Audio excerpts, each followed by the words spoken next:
கிறிஸ்தேசுவுக்குள் மிகவும் அன்பாய் அழைக்கப்பட்ட அன்புக்குரிய சகோதர சகோதரிகள் யாவருக்கும் நம்முடைய பரமபிதாவாகிய தேவனுடைய நாமத்தினாலும் நமது அன்பின் கர்த்தராகிய நமது ஆண்டவராகிய இயேசு கிறிஸ்தனுடைய அன்பின் நாமத்தினாலும் வாழ்த்துக்களையும் வணக்கங்களையும் தெரிவித்துக் கொள்கிறேன். விசேஷமாக தேவனுடைய கிருபையினால் சென்று போன நாட்களில் அவருடைய திருக்கிருபை நம் ஒவ்வொருவரோடும் இருந்து கிருபையாக காத்துக்கொண்டு இன்றைய தினத்தில் கூட இந்த ஒரு மாலை பொழுதில் அவருடைய பரிசுத்தமுள்ள சமூகத்திலே மகா பரிசுத்தமுள்ள தேவனுடைய வார்த்தைகளை நாம் தியானிப்பதற்கு தேவன் கொடுத்த நல்ல ஸ்லாக்கியத்திற்கு நன்றிகளையும் துதிகளையும் கர்த்தர் வழியாக நாம் ஏறெடுத்துக்கொண்டு ஒவ்வொரு வாரமும் நாம் தியானித்து வருகிறதான நிருபங்களின் சுருக்கம், விசேஷமாக எபிரேயருக்கு எழுதின நிருபம் நம்ம தியானிச்சுட்டு வந்துருக்கிறோம்.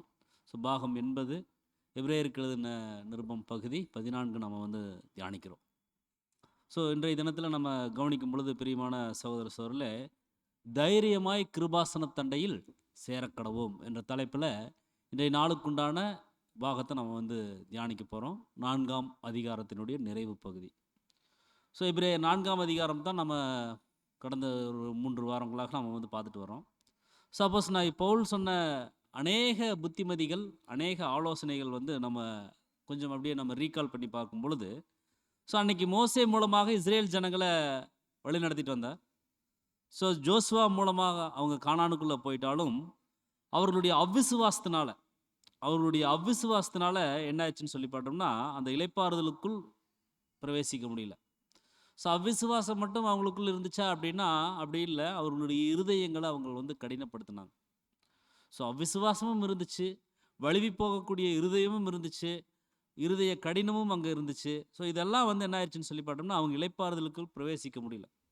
ஆனால் நமக்கு நன்கு தெரியும் அன்புக்குரிய சகோதரர்களே, மோசேயை காட்டிலும் இயேசு கிறிஸ்து பெரியவர். ஸோ அவர் மூலமாக தான் அநேக சத்தியங்கள் வெளிப்பட்டுச்சு. பரம அழைப்புக்குரிய ஒரு அழைப்பு கொடுக்கப்பட்டிருக்கு. ஸோ இந்த விஷயங்களை தான் இந்த 2ஆம் அதிகாரம் 3ஆம் அதிகாரங்கள்லாம் நம்ம பார்த்தோம். கேட்ட சத்தியங்கள் நம்மளை விட்டு விலகாதபடிக்கு, நாம் சத்தியத்தை விட்டு விலகாதபடிக்கு. ஸோ இது எல்லாமே விசுவாசம் இல்லாமல் இருந்தால் என்ன பண்ண முடியாதுன்னு சொல்லி பண்ணால் அந்த ஒரு கிருபையை நாம் பெற்றுக்கொள்ள முடியாது. ஸோ விசுவாசத்தோடு இருந்தால் மட்டும்தான் நம்ம தேவன்கிட்ட இருந்து அந்த ஒரு கிருபைகளை நாம் பெற்றுக்கொள்ள முடியும் அப்படிங்கிறத நம்ம பார்த்தோம். ஸோ விசுவாசம் இல்லாமல் இருந்தால் தண்டனைக்கு நாம் எப்படி தப்பிப்போம்? ஸோ தண்டனை என்ன அப்படின்னா ஒரு மிகப்பெரிய ஒரு ஜட்ஜ்மெண்ட், என்ன இளைப்பாறுதலுக்குள், தேவன் தரக்கூடிய அந்த ஒரு இளைப்பாறுதலுக்குள் பிரவேசிக்க முடியாத ஒரு சூழல். ஸோ தேவனுடைய பிள்ளைகளுக்கு இளைப்பாறுதல் அப்படிங்கிறது நீ ஃபியூச்சரில் தான் இருக்குன்னு சொல்லி நம்ம பார்த்தோம். ஸோ அந்த ஒரு தேவனுடைய இளைப்பாறுதலுக்குள் நாம் பிரவேசிக்கணும் அப்படின்னா ஜாக்கிரதையாக இருக்க கடவோம் அப்படின்னு சொல்லி நம்ம பார்த்தோம். ஸோ 7ஆம் தூதன் சொல்லும் பொழுது புதிய சிருஷ்டிகளுக்கு தற்காலத்திலேயே, அதாவது நிழலான ஒரு ஓய்வு இருக்குது அப்படின்னு சொல்லி சொல்கிறார். ஸோ இங்கே நம்ம கடந்த வாரத்தில் நம்ம பார்த்தோம், இந்த ஜாக்கிரதை அப்படிங்கிறதுக்கு ஆங்கிலத்தில் லேபர் அப்படின்னு சொல்லி நம்ம பார்த்தோம். ஸோ அதாவது தேவன் தரக்கூடிய அந்த ஒரு நிஜமான இளைப்பாறுதலுக்குள் பிரவேசிக்கணும். ஆனால் அதுக்கு பிரயாசங்கள் ஏறெடுக்கணும், வேலைகள், ஊழியங்கள் செய்யணும் அப்படின்னு சொல்லி நம்ம பார்க்குறோம். ஸோ தேவன் எப்படி தன்னுடைய கிரியைகள் எல்லாம் முடித்து அவர் ஓய்ந்திருந்தாரோ, அதே போல் வேலைகள் அல்லது கிரியைகள் அல்லது ஊழியங்கள் செய்தால் மட்டும்தான் நிஜமான இளைப்பாறுதலுக்குள் பிரவேசிக்க முடியும் அப்படின்னு சொல்லி நமக்கு தேவன் என்ன பண்ணுறான்னு சொல்லி பாருன்னா புத்தி சொல்கிறார். ஸோ என்ன வேலைகள், என்ன ஊழியங்கள், என்ன பிரயாசங்கள் செய்யணும், ஸோ என்ன நோக்கத்தில் அந்த பிரயாசங்களை ஏறெடுக்கணும் அப்படிங்கிறது தான் அப்போஸ்தலர் நடவடிக்கைகள் 15ஆம் அதிகாரம் 14ஆம் வசனத்தில் சொல்கிறாரு. தேவன் புறஜாதிகளில் நின்று தமது நாமத்திற்காக ஒரு ஜனத்தை தெரிந்து கொள்ளும்படி முதல் அவர்களுக்கு கடாட்சி தருளின விதத்தை சிமியோன் விவரித்து சொன்னாரே அப்படின்னு சொல்லி சொல்றார். அப்போ பாருங்க, தேவன் என்ன பண்றான்னு சொல்லி பார்த்தோம்னா புறஜாதிகளில் நின்று தமது நாமத்திற்கென்று ஒரு ஜனத்தை தெரிந்து கொள்ளும்படி. ஸோ ரொம்ப கவனிக்க வேண்டிய ஒரு வசனம். ஸோ தம் நாமத்திற்கென்று நம்மளை ஒரு ஜனங்களை அவர் என்ன பண்ணுறான்னு சொல்லிட்டுனா தெரிந்து கொள்கிறார். ஸோ நம்மை தேவனால் தெரிந்து கொள்ளப்பட்ட ஜனங்கள் அப்படின்னு சொல்லி புரிய வைக்கிறார். அவருடைய நாமத்திற்கு அப்படின்னு சொல்லி தெரிந்தெடுக்கப்பட்ட ஜனங்கள் அப்படின்னு சொல்லி சொல்கிறார். ஸோ எதற்காக தேவன் நம்மளை தெரிந்து கொள்ளணும்னா நமக்கு தேவன் ஒரு வேலை கொடுத்துருக்கார். ஸோ என்ன வேலை அப்படின்னா பாருங்க, உதாரணத்திற்கு ஒருத்தங்க ஒரு பெரிய ஒரு கார்ப்பரேட் கம்பெனி வெளிநாட்டில் இருக்குது. அவங்க அதனுடைய பிரான்ச்சஸ் நம்ம ஊர்களில் இருக்குது அப்படின்னா அங்கே நிறுவனத்தில் வேலை செய்யக்கூடியவங்க என்ன பண்ணுவாங்கன்னு சொல்லி பார்த்தோம்னா அந்த ஒரு ஓனருக்கு திருப்திப்படுத்தும் விதமாக அவங்க வேலைகள், தங்களுடைய காரியங்களை செய்வாங்க. ஸோ சப்போஸ் அவங்க சரிவர அதை செய்யாமல் போயிட்டாங்க அப்படின்னா ஒட்டுமொத்த அந்த நிறுவனத்திற்கும் அந்த ஓனருக்கும் என்ன ஆகுன்னு சொல்லி பார்த்தோம்னா கெட்ட பேர் ஆயிரும். அப்போ அவருடைய பேருக்காக என்ன ஆகுன்னு சொல்லி பார்த்தோம்னா ஒரு களங்கம் ஏற்படும். அவருடைய பேருக்கு ஒரு களங்கம் ஏற்படும். ஸோ அதைத்தான் இங்கே அப்போஸ்தலனாகிய பவுல் அங்கே வந்து அப்போஸ்தலர் நடபடிகளில் வந்து நம்மளுக்கு புரிய வைக்கிறார். தேவன் புறஜாதிகளினின்று தம்முடைய நாமத்திற்கு அப்படின்னு சொல்லி சொல்றார். ஸோ நமக்கு ஏற்றகால சத்தியத்தை கொடுத்து தேவன் என்ன சொல்லிட்டாங்கன்னா, இதை நீங்கள் பத்திரமா வந்து பார்த்துக்குங்க அப்படின்னு சொல்லி சொல்றாரு. அதே சமயம் நம்ம கவனிக்கும்போது நாம் பெற்றுக்கொண்ட அந்த ஒரு சத்தியத்தை மற்றவர்களுக்கு நாம் சொல்லி அவர்களையும் என்ன பண்ணணும்னா தேவனிடத்தில் அழைத்து வரணும். ஸோ இதுதான் தேவன் வந்து புறஜாதிகளினின்று நம்மை அவருக்குன்னு சொல்லி தேர்ந்தெடுத்திருக்கார். ஸோ நமக்கு சத்தியம் கொடுத்துருக்காங்க. அதே ஒரு சத்தியத்தை நாம் என்ன பண்ணணும்னு சொல்லி பார்த்தோம்னா மற்றவர்களுக்கு கொண்டு போய் அந்த சத்தியத்தை சேர்த்து அவர்களையும் தேவனுடைய நாமத்திற்குன்னு சொல்லி தேவனுடைய பிள்ளைகள் அப்படிங்கிற அந்த ஒரு கேட்டகரியில் அவங்கள கொண்டு வரணும். ஸோ இயேசு கிறிஸ்து கூட சொல்கிறார் பாருங்க, நான் சத்தியத்துக்கு சாட்சி கொடுக்க வந்தேன் அப்படின்னு சொல்லி சொல்கிறார். இதுக்காகத்தான் வந்தேன். So I came for this, நான் இதுக்காகவே தான் வந்தேன் அப்படின்னு சொல்லி சொல்கிறார். ஸோ கிறிஸ்துவும் தேவனுடைய நாமத்தின் பேரில் தான் அவர் வந்து வந்திருக்கார். இப்போது வந்து தன்னையே என்ன பண்ணியிருக்கார் சொல்லி நான் பலியாக தந்து அநேகரை பங்காக மீட்டு கொண்டிருக்கிறான்னு சொல்லி நம்ம வந்து பார்க்குறோம். ஸோ அந்த அநேகர் அப்படிங்கிறதுல தேவ கிருபையில் நம்மளும் இருக்கிறோம். ஸோ நாமும் பிதாவினுடைய நாமத்தை அநேகருக்கு நம்ம சொல்லணும். அப்படிப்பட்ட ஊழியங்கள் தான் தேவன் நம்மளுக்கு கொடுத்துருக்கார். ஸோ இது வரைக்கும், அதாவது எபிரேயர் 1ஆம் அதிகாரத்திலிருந்து 1ஆம் வசனத்திலிருந்து இது வரைக்கும் அநேக வசனங்கள் அங்கே அப்போஸ்தலனாகிய பவுல் பேசிட்டாலும் அது ஒரு புது சிருஷ்டிக்குள்ளே போய் எது ஒரு சத்தியம் எது அசத்தியம் அப்படிங்கிறத நிரூபித்து காமிக்கக்கூடிய ஒரு கிருபை அந்த தேவனுடைய வசனங்களுக்கு இருக்குது அப்படிங்கிறத நம்ம வந்து புரிந்து கொள்ளணும். அதான் எபிரேயர் 4ஆம் அதிகாரம் 13ஆம் வசனத்தை சொல்கிறாரு, அவருடைய பார்வைக்கு மறைவான சிருஷ்டி ஒன்றுமில்லை. தேவனுடைய பார்வைக்கு மறைவானது எதுவுமே இல்லை. சகலமும் அவருடைய கண்களுக்கு முன்பாக நிர்வாணமாயும் வெளியரங்கமாக இருக்குது. அவர் ஒருவருக்கே, தேவன் ஒருவருக்கு தான் நம்ம வந்து என்ன பண்ணணும்னா கணக்கு கொடுக்கணும். ஸோ பிதாவினுடைய கண்களுக்கு முன்பாக எல்லாமே திறந்ததாக இருக்குது. அவரோட கூட இருந்து இந்த வேலையை நாம் வந்து செய்யணும். ஸோ அதற்கு பிரயாசங்கள் ஏறெடுக்கணும் அப்படிங்கிறது தான் இந்த வசனத்தினுடைய ஒரு பொருளாக இருக்குது அன்புக்குரிய சகோதர சகோதரர்களே.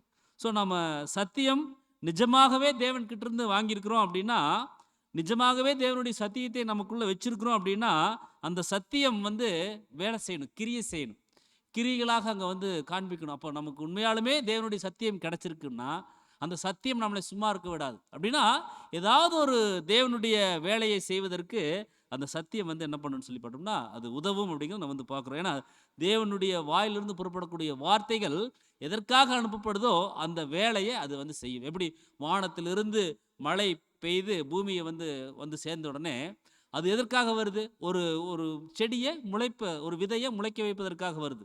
ஸோ அப்படி தான் தேவனுடைய வசனமும் இருக்குது அப்படிங்கிறத நம்ம வந்து புரிந்து கொள்ளணும். ஸோ தேவனுடைய வாயிலிருந்து ஒரு வசனம் நமக்கு வருது அப்படின்னா அது கிரியை செய்யணும். அது நமக்குள்ளே கிரியை செஞ்சு அந்த வசனத்தை தேவன் எதற்காக அனுப்பியிருக்காரோ அந்த அந்த வசனத்தின் பால் நம்ம ஈர்க்கப்படுறோம். மற்றவர்களையும் சத்தியத்துக்குள்ளே கொண்டு வரணும்னு சொல்லி நம்ம வந்து பார்க்குறோம். ஸோ அந்த வசனம் தான் நம்முடைய புதிய சிந்தையை வந்து தூண்டிவிடும் அப்படிங்கிறத நம்ம வந்து பார்க்குறோம். ஸோ இது எல்லாமே தேவனுக்கு முன்பாக ரொம்ப திறந்த புத்தகமாக திறந்து வைக்கப்பட்டிருக்குது. ஸோ அவருடைய பார்வைக்கு மறைவானது ஒன்றும் இல்லைன்னு சொல்லி நம்ம வந்து பார்க்குறோம். ஸோ இந்த வசனங்கள் சொல்லிட்டு தான் அடுத்து நம்மள்கிட்ட ஒரு ஆலோசனை சொல்கிறார், நீங்கள் தைரியமாக கிருபாசன தண்டைக்கு வாங்க, தேவன் அவருடைய மகா பரிசுத்தமான சத்தியங்கள் கொடுத்துருக்கான்னு சொல்லி. ஸோ அதுதான் இன்றைய தினத்தில் நம்ம பார்க்கக்கூடிய ஒரு பகுதியாக இருக்குது. வசனம் எபிரேயருக்கு எழுதின நிருபம் 4ஆம் அதிகாரம் 14ஆம் வசனத்தில், வானங்களின் வழியாய் பரலோகத்திற்கு போன தேவகுமாரனாகிய இயேசு என்னும் மகா பிரதான ஆசாரியர் நமக்கு இருக்கிறபடினால நாம் பண்ணின அறிக்கையை உறுதியாய் பற்றி கொண்டிருக்க கடவோம் அப்படின்னு சொல்லி சொல்கிறார். ஸோ இங்கே வானங்கள் வழியாக அப்படிங்கிறது கூட ஒரு சரியான ஒரு டிரான்ஸ்லேஷன் இல்லை. ஸோ எப்படி ஆரம்பிக்கணும் அப்படின்னா பாருங்கள், மேலே நம்ம பார்த்துட்டு வந்த இவ்வளோ விஷயங்கள், அதாவது 1ஆவது வசனத்திலிருந்து 13ஆம் வசனம் வரைக்கும், 1ஆம் அதிகாரம் 1ஆம் வசனத்திலிருந்து 4ஆவது அதிகாரம் 13ஆம் வசனம் வரைக்கும், ஸோ அந்த மேற்சொன்ன இவைகள் எல்லாம் சத்தியங்கள் எல்லாத்தையும் பார்க்கும்போது அந்த இளைப்பாறுதலுக்குள் பிரவேசிப்போம் அப்படின்னு சொல்லி அப்போஸ்தலனாகிய பவுல் பேசுகிறாங்க. ஸோ இதையெல்லாம் பார்க்கும்போது அப்படி தான் இருக்கணும். இதையெல்லாம் பார்க்கும்போது நமக்கு இருக்கிற எல்லாவித சோதனைகளிலும் உதவி செய்ய தேவகுமாரனாகிய இயேசு கிறிஸ்து என்ன பண்ணுறான்னு சொல்லி வல்லவராக இருக்கிறாரு. அதனால அவரை நாம் உறுதியாக வந்து பற்றிக்கொள்ளணும்.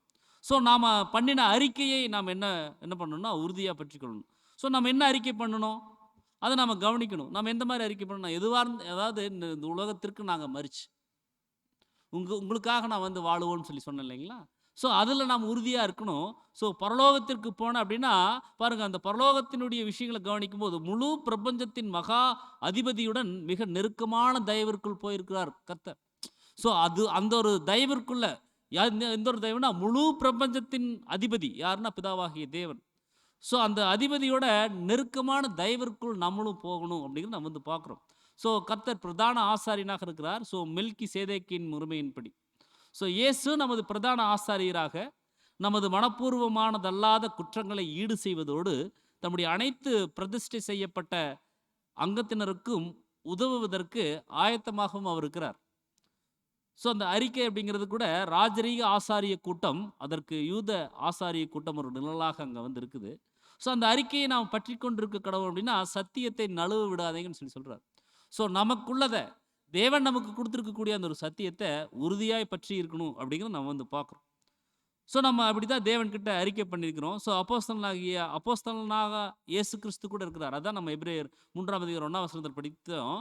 இப்படி இருக்க அழைப்புக்கு பங்குள்ளவர்களாகிய பரிசுத்த சகோதரரே, நாம் அறிக்கை பண்ணுகிற அப்போஸ்தலரும்.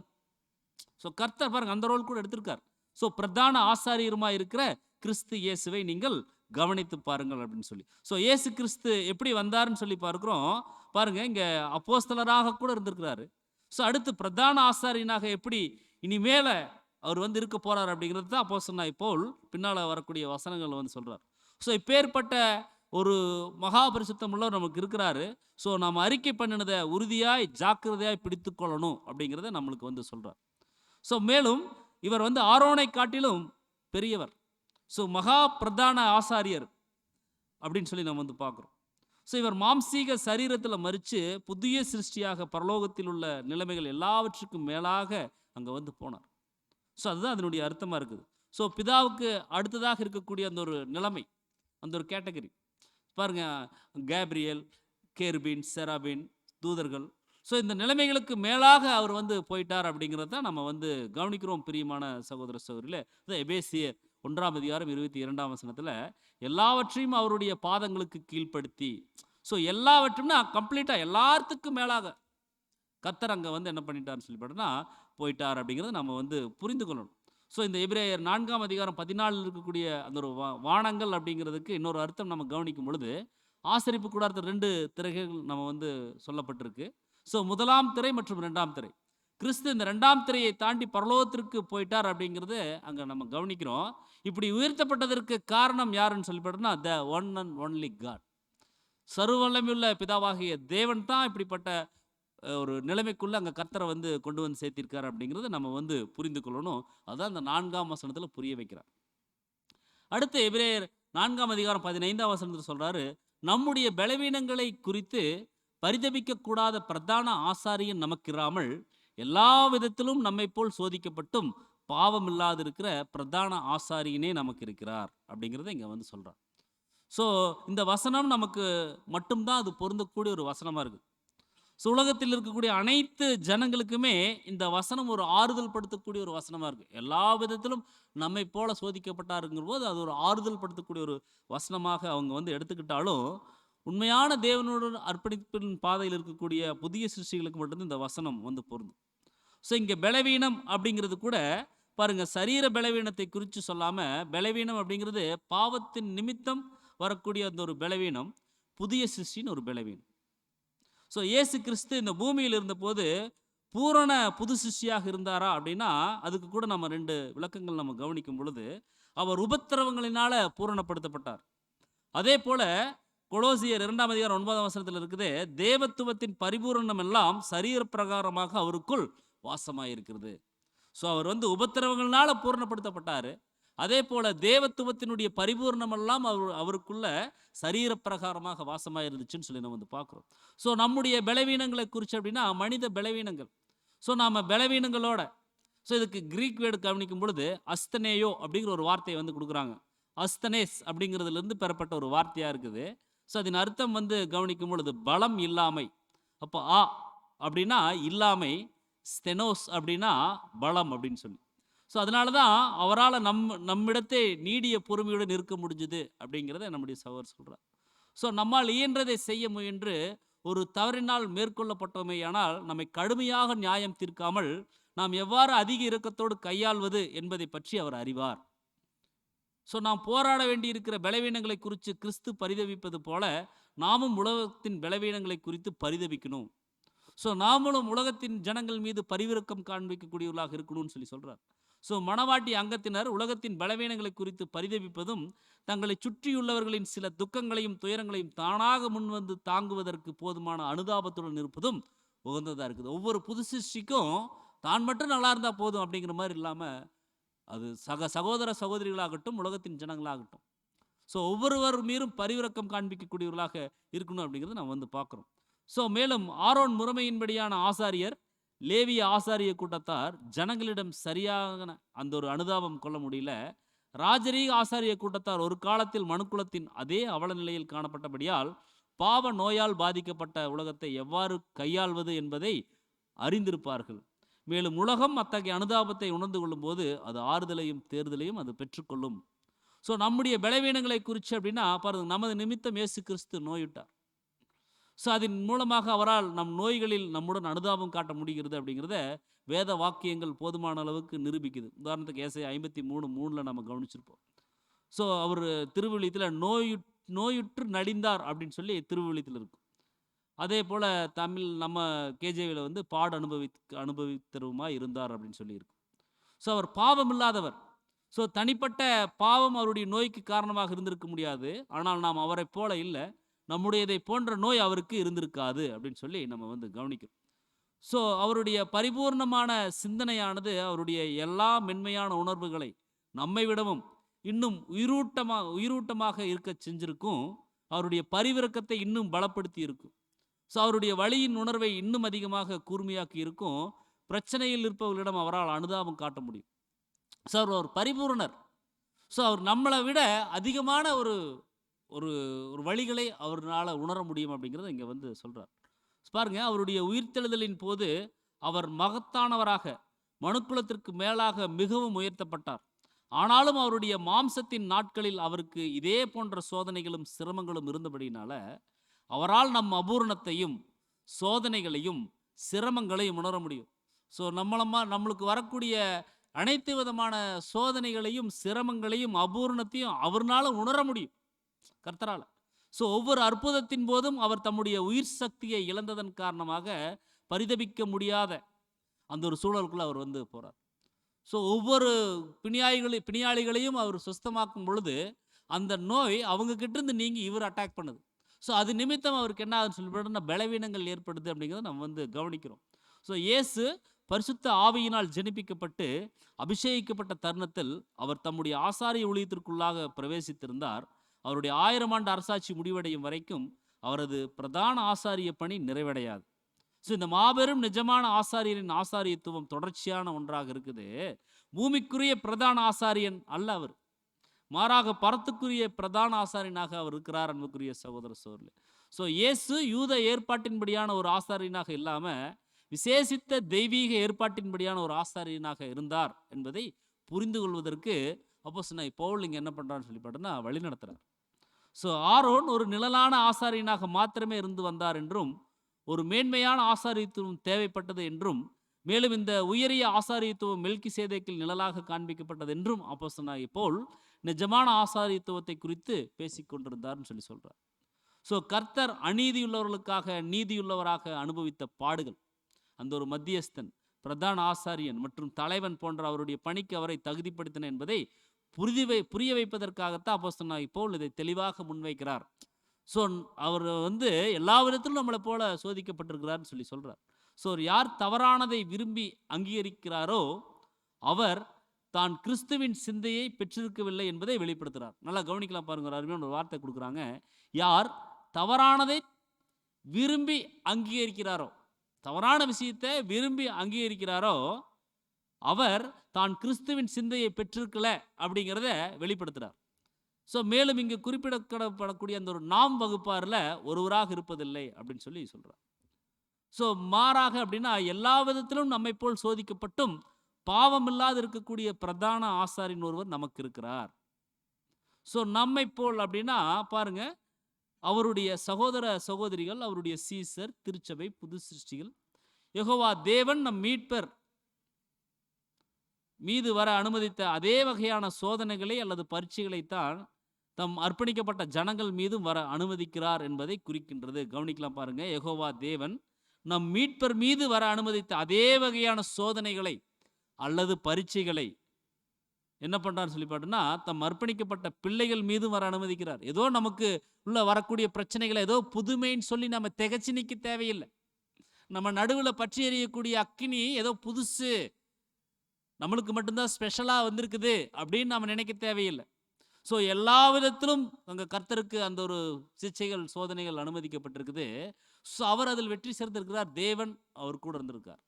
ஸோ அதே போல் அக்கினியின் நடுவில் நாம் நின்றுட்டாலும் நாம் வேகாதிருப்போம், தேவன் நம்ம கூட இருப்பார். ஸோ அந்த விசுவாசம் அந்த இஸ்ரேல் ஜனங்களுக்கு இல்லாமல் போயிடுச்சு. அது விசுவாசம் அவர்கள் கூட இருந்துச்சு. ஸோ தேவன் கூடயே போனாங்க, தேவனுடைய வழிநடத்தலுக்குள்ளாகவே அவங்க பிரவேசிச்சாங்க. ஆனாலும் அவருக்குள்ள அவிசுவாசம் இருந்துச்சு.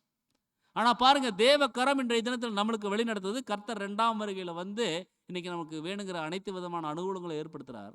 அப்படி இருந்து நம்மளுக்குள்ள அவிசுவாசம் வந்துச்சு அப்படின்னா நாம் தேவனை சரியாக பற்றி கொள்ளவில்லை என்று அர்த்தம். ஸோ தேவனுடைய பார்வையில் நாம் குறைவுபட்டவர்களாக இருக்கிறோம். அப்படி இருப்பதற்காக தேவன் நமக்கு அனுதினமும் சத்தியங்களை கொடுக்கல. பிரியமான சகோதர சகோதரர்களே, தேவனுடைய பார்வையில் குறைவில்லாதவர்களாக நாம் நிற்கணும். பிழை இல்லாமல், கரை திரை இல்லாமல் கிறிஸ்துவின் மணவாட்டி வகுப்பாராக நாம் தேவன் முன்பாக நிற்கணும். அதற்காகத்தான் தேவன் என்ன பண்ணான்னு சொல்லிவிட்டோம்னா, ஒவ்வொரு நாட்களிலும் அவருடைய திவ்யமான சத்தியங்கள் கொடுக்குறார். ஸோ தேவனுக்கும் நீதியின் கொள்கைகளுக்கும் சத்தியத்திற்கும் தெய்வீக செயல்முறைகளுக்கும் நேர்மையாக இருக்கின்றோமா என நாம் பரீட்சிக்கப்படுகிறோம். நாம் எதுக்காக பரீட்சிக்கப்படுறோம்னா, தேவனுக்கும் ஒரு பிரச்சனை வருது அப்படின்னா தேவனை சார்ந்திருக்கிறோமா, தேவனுடைய சத்தியத்தின்படி நாம் இருக்கிறோமா, ஸோ தெய்வீக அந்த ஒரு வணைதலுக்கு உட்பட்டு நாம் நடக்கிறோமா அப்படிங்கிறதுல நேர்மையாக இருக்கிறோமா அப்படிங்கிறதுக்காகத்தான் நாம் பரீட்சிக்கப்படுறோம். ஸோ எந்த விதத்திலும் அன்புக்குரிய சகோதர சொல்ல நமக்கு வரக்கூடிய சோதனைகளில் சிச்சைகளில் சத்தியத்திற்கு நம்ம முக்கியத்துவம் கொடுக்கணும், தேவனுக்கு முக்கியத்துவம் கொடுக்கணும். ஸோ உலகத்தினுடைய விஷயங்கள், வாழ்வாதாரங்களுடைய விஷயங்களை நாம் நினச்சிட்டு இருந்துட்டோம் அப்படின்னா நாம் இந்த ஒரு அர்ப்பணிப்பின் பாதையில் வழி விலகி போயிடுவோம். ஸோ தேவன் நம்மளை நடத்துவார், தேவன் நம்மளை போஷிப்பாருங்கிற ஒரு எண்ணம் நம்ம ஒவ்வொருவருக்கும் வேணும். ஏன்னா கர்த்தர் எல்லா சூழ்நிலைகளிலும் தேவன் தான் நினச்சிட்டு இருந்தாங்க. ஸோ அதே போல் தேவனுடைய கரம் அவர் கூட இருந்துச்சு, அவர் நடத்தினார். ஸோ சோதனையும் கடினத்தன்மையும் சகிச்சு நேர்மையாக இருந்து தங்கள் ஜீவன்களை கையளித்து உண்மையாகவே தாங்கள் ஜெயம் கொள்ளுகிறவர்கள் என்பதை வெளிப்படுத்துகிற ஒரு மணவாட்டி வகுப்பாரையே அவர் ஏற்றுக்கொள்ள விரும்புகிறார். ஸோ ஜெயம் கொள்ளுகிற ஒரு வகுப்பாராக நம்ம வந்து இருக்கணும். நாம் புதிய சிருஷ்டிகள் ஆன பிறகு முழுமையாக பரீட்சிக்கப்பட வேண்டியதாக இருக்குது அப்படின்னு சொல்லி சொல்கிறார். கர்த்தருடைய பின்னடியராகிய நமக்கு வரும் இந்த விசேஷித்த சோதனைகளும் பரீட்சைகளும் நாம் முழு அர்ப்பணிப்பின் நிலையை அடையும் வரைக்குமே நமக்கு அது கிடைக்காதுன்னு சொல்லி சொல்கிறோம். ஸோ இந்த ஒரு சோதனைகள் நம்மளுக்கு தொடர்ந்து வந்துட்டே தான் இருக்கும். ஸோ மரண பரியந்தம் நிலைநிற்பவங்கள் தான் ரட்சிக்கப்படுவாங்க அன்புக்குரிய சகோதர சகோதரர்களே. ஸோ சோதனைகள், பரீட்சைகள், சிரமங்கள், குழப்பங்கள் ஆகியவற்றிலிருந்து தப்பித்துக் கொள்ளலாம் என நாம் எதிர்பார்க்கக்கூடாது. எந்த பிரச்சனையும் இல்லாமல் நாம் இருக்கலாம் அப்படின்னு நாம் எதிர்பார்க்கக்கூடாது. ஸோ எல்லாம் கண்டிப்பாக நம்மளுக்கு வரும். ஏனெனில் இவற்றின் மூலமாக மாத்திரமே நாம் வளர்ச்சி அடைய முடியும். அநேக உபத்திரவங்களின் வழியாகத்தான் தேவனுடைய ராஜ்யத்துக்குள் பிரவேசிக்க முடியும். சும்மா சாதாரணமாக தேவனுடைய ராஜ்யத்துக்குள்ள பிரவேசிக்க முடியாது. ஸோ அந்த தேவனுடைய ராஜ்யத்துக்குள் பிரவேசிக்கக்கூடிய ராஜரீக ஆசாரிய கூட்டமாக தேவன் நம்மளை அழைச்சிருக்கார் அப்படின்னா நாம் எதற்கு முக்கியத்துவம் கொடுக்குறோங்கிறது தேவன் பார்க்குறார். ஸோ சோதனைகள், பரீட்சைகள், பிரச்சனைகள் வரும்பொழுது சோர்ந்து போய் நம்ம உலகத்துக்கு சிவா நம்ம போயிடுறோமா, அல்லது தேவன் தான் பெரியவர், உலகத்தில் இருக்கிறவரிலும் என்னில் இருக்கிறவர் பெரியவர் என்று நாம் நிற்கிறோமா தேவன் சார்பா? அதைத்தான் தேவன் பார்க்குறார் பிரியமான சகோதர சகோதரியில்.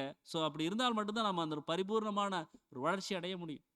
ஸோ நம்முடைய எஜமானர் அனுபவத்தின் மூலமாக தீமையின் வல்லமையை குறித்து அறிந்திருந்தார். அதனால் அவர் பெற்றுக்கொண்ட அனுபவ அறிவின் மூலமாக நம்முடைய எல்லா சோதனைகளிலும் நம் மீது முழுமையாக அனுதாபப்பட முடியும் என்பதை உணர்ந்து கொள்வது எவ்வளவு ஆறுதலையும் மகிழ்ச்சியும் தருது. ஸோ கர்த்தருக்கு எதுவுமே தெரியாது அப்படின்னு நாம் நினைக்க வேண்டாம். சொல்றார், அனுபவ அறிவின் மூலமாக அவர் அறிந்திருக்கிறார். ஸோ அவர் நம்முடன் அனுதாபப்படவும் ஒவ்வொரு உலக லட்சியத்திற்கும் செத்துப்போகும் முயற்சிகளில் நமக்கு உதவவும் முடியும். ஸோ அவருடைய அனுபவத்தின் விளைவாக நமக்கு பலன் கிடைக்குது. அவர் ஆல்ரெடி அனுபவப்பட்டுட்டார், பரீட்சிக்கப்பட்டுட்டார். ஸோ அதனால தான் நம்மளுக்கு ஒரு மாதிரியை வச்சுட்டு போயிருக்கார். ஸோ அதை நாம் பின்பற்றி நடக்கக்கூடியவர்களாக இருக்கணும். பாருங்க, நம்மை போல அப்படின்னா ஒரு 3 பாயிண்ட் கொடுக்குறாங்க. நாம் ஆவிக்குரிய வரங்களை தேவையில்லாத தற்காலிக நலன்களுக்காக பயன்படுத்துவதில் சோதிக்கப்படுறோம். ஆவிக்குரிய வரங்களை நம்முடைய தற்காலிக நலன்களுக்காக பயன்படுத்தல சோதிக்கப்படுறோம். கர்த்தருடைய நாமத்தில் பொறுப்பற்ற முறையில் மற்றும் தேவையில்லாமல் நம்மை ஆபத்தில் ஆழ்த்தி கொள்ளும் பொழுது சோதிக்கப்படுறோம். பொறுப்பு இல்லாமல் அது பிரச்சனைங்கிறது தெரிஞ்சுமே அதில் போய் சிக்கிறது, இந்த மாதிரி விஷயங்கள். மற்றும் உலக மேம்பாட்டிற்காக தேவன் வைத்துள்ள திட்டங்களை தவிர மற்ற திட்டங்களில் ஒத்துழைப்பும் போது சோதிக்கப்படுறோம். ஸோ நாம் ஒருபோதும் தானாக முன்வந்து சோதனைக்கு உட்படக்கூடாது. அவ்வாறு நாமே சோதனைக்குள் விழுந்து விடாதபடிக்கு பயபக்தியும் மனத்தாழ்மையும் விழிப்பும் நம்மை தடுக்கணும் அப்படின்னு சொல்லி சொல்கிறார். ஸோ இந்த பயபக்தி, விழிப்பு, இந்த ஒரு தடுக்கக்கூடிய பிரசல் எப்படி வரும்னா தேவனுடைய வசனங்களை தியானிக்கும் பொழுது தான் வரும். ஸோ அவருடைய வசனம் தான் நம்மளுக்கு வந்து தாங்கும்னு சொல்லி நம்ம வந்து பார்க்குறோம். ஸோ எல்லா வகையிலும் அவர் வந்து பரீட்சிக்கப்பட்டிருக்கிறார். சில முக்கியமான பரீட்சைகள் மூலம் நிரூபிக்கப்பட்டிருக்கிறார். ஸோ தேவனிடத்தில் தம்முடைய கீழ்ப்படிதல் குறித்தும் பிதாவின் தெய்வாதீனமான பாதுகாப்பில் நம்பிக்கை வைப்பது குறித்தும் சோதிக்கப்பட்டார். ஸோ உலகம் இருக்கின்ற விதத்தில் அல்லாமல் ஒரு புதிய சிருஷ்டியாக அவர் வந்து சோதிக்கப்பட்டிருக்கிறார். ஸோ நம்மளுக்கு அந்த மாதிரி சோதனைகள் இருக்கும். பாருங்கள், விழுந்து போன விருப்பங்கள், விழுந்து போன ஆசை இச்சைகள் மற்றும் விழுந்து போன மனதின் போக்குகள் என்பவைகளிலிருந்து எழும்பி ஆதாமின் சீர்கேடான சந்ததியாகிய நம்மை போன்றோரை தாக்குகின்ற சோதனைக்கு அவர் ஆளாகவில்லை. ஸோ ஒரு குடிகாரராக அவரை சோதிக்க முடியாது, அல்லது விழுந்து போன மனுக்குலம் சோதிக்கப்படுகிற பல வழிகளில் அவரை சோதிக்க முடியாது, அல்லது ஒரு தாயாகவோ தந்தையாகவோ அவரை சோதிக்க முடியாது. ஏனெனில் அவரெல்லாம் ஒருபோதும் இருந்ததில்லை. ஸோ இயேசு வனாந்தரத்தில் 3 முறை சோதிக்கப்பட்டது போல நாமும் சுயநலமாய் இருப்பதில், அசட்டு தைரியத்தில், சமரசம் செய்து கொள்வதில் சோதிக்கப்படுவோம். 3 விதமான சோதனைகள் தான் அங்கே வந்துச்சு. ஸோ தேவனுடைய வார்த்தையை வஞ்சகமாக கையாள்வதில் நாம் சோதிக்கப்படுவது கூட இருக்குதுன்னு சொல்லி நம்ம வந்து பார்க்குறோம். அந்த சோதனைகள் விவரங்கள் நம்மளுக்கு தெரியும். அங்கே முதல் சோதனை, இயேசு பசியாக இருக்கும் பொழுது கற்களை அப்பங்களாக மாற்றும்படி பிசாசு அங்கே வந்து சோதிக்கிறாரு.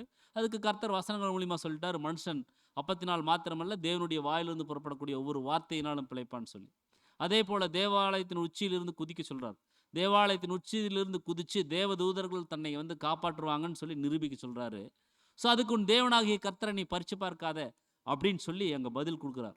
ஸோ மேலும் அங்கே கவனிக்கிறோம், உலகத்தின் ராஜ்யங்கள் எல்லாத்தையும், அவற்றுடைய மகிமை எல்லாத்தையும் காட்டி தன்னை வந்து தொழுது கொண்டா அதெல்லாம் தருவதாக அங்கே வந்து பிசாசு சொல்கிறார்.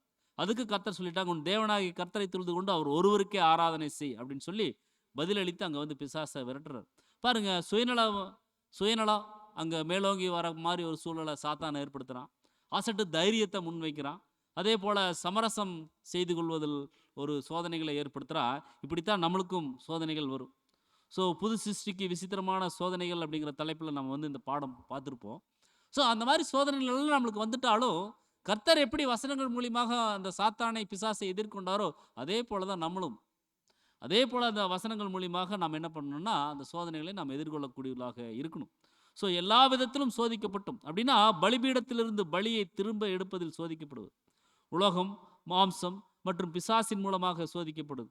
கவனிக்கலாம் பாருங்க, நம்முடைய கர்த்தரின் சோதனைகள் அனைத்தும் மாம்சத்திலிருந்தும் உலகத்திலிருந்தும் எதிராளிகளிடமிருந்து வந்தவை. அப்படியாகத்தான் அவருடைய பின்னடியார்களுக்கும் இருக்குன்னு சொல்லி சொல்றார். கர்த்தருக்கு எப்படி வந்துச்சுன்னு சொல்லி கவனிக்கிறோம் பாருங்க, மாம்சத்திலிருந்தும் உலகத்திலிருந்தும் எதிராளிகளிட்டிருந்து தான் வந்திருக்குது. ஸோ அப்படித்தான் அவருடைய பின்னடியார்களுக்கு இருக்கும். நம்முடைய கர்த்தர் சோதனைக்காரனுக்கு எந்த வகையிலும் இடம் கொடுக்கல.